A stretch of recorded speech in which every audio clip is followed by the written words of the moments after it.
हाथ में कोई चीज दे दो सब बिगड़ सकती है। मिस मैनेजमेंट की अगर कोई सबसे बड़ी स्टोरी बनेगी, मुझे याद है 2013 में उस समय जो कुंभ हुआ था, हार्वर्ड यूनिवर्सिटी के डिपार्टमेंट ने स्टडी कर करके जो रिपोर्ट तैयार की थी, वो रिपोर्ट आज भी डॉक्यूमेंटेड है।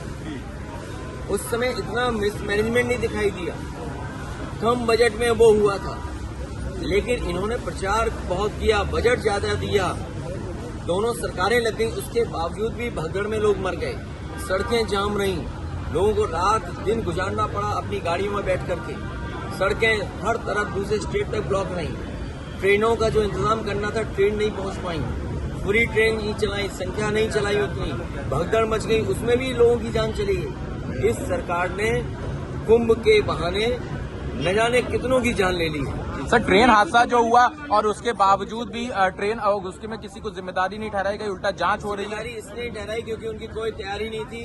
अगर सरकार ने तैयारी की होती, डबल इंजन सरकार, अपने आप को डबल इंजन बोलते हैं, ये डबल इंजन नहीं है, डबल ब्लंडर वाली सरकार है।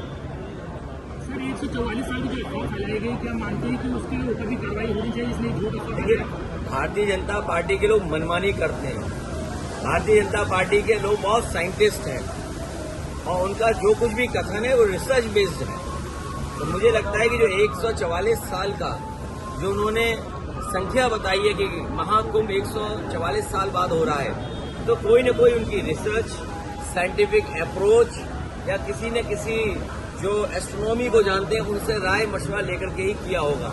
इसमें कुछ न कुछ तो सच्चाई होगी, इसीलिए सरकार 144 साल मना रही है। लेकिन एक चीज याद रखिए, भारतीय जनता पार्टी के लोग, चाहे वो कोई कल्चरल फंक्शन हो, कोई स्पोर्ट्स का फंक्शन हो, कोई ट्रेडिशनल फंक्शन हो, कोई रिलीजियस फंक्शन हो, उसको राजनीति में मिला देते हैं, राजनीतिकरण कर देते हैं और कुंभ के आयोजन को इस तरीके से इवेंट बनाया कि पहले कभी कुंभ ही नहीं होता था। ये कुंभ अगर किसी ने शुरू किया तो भारतीय जनता पार्टी ने शुरू किया। सर, देखिए, उनके बारे में हम कुछ नहीं कहना चाहते हैं। कुंभ की तस्वीरें, कुंभ का आने जाने में लोग देखा था, या हम लोग यहाँ जितने खड़े के इकट्ठे नहीं है सब हिंदू, उनकी चर्चा मत सर, आप करिए। फॉरेन पॉलिसी, क्योंकि आज जरूरी है कि लोगों का इलाज सही समय पर मिले, लोगों को नौकरी रोजगार मिले। अगर हम इस मॉल के नीचे खड़े हैं, इस मॉल के अंदर खड़े हैं, तो न केवल शोरूम है, यहाँ बिजनेस हो रहा है, बल्कि न जाने कितने लोगों को यहाँ नौकरी जॉब मिले होंगे।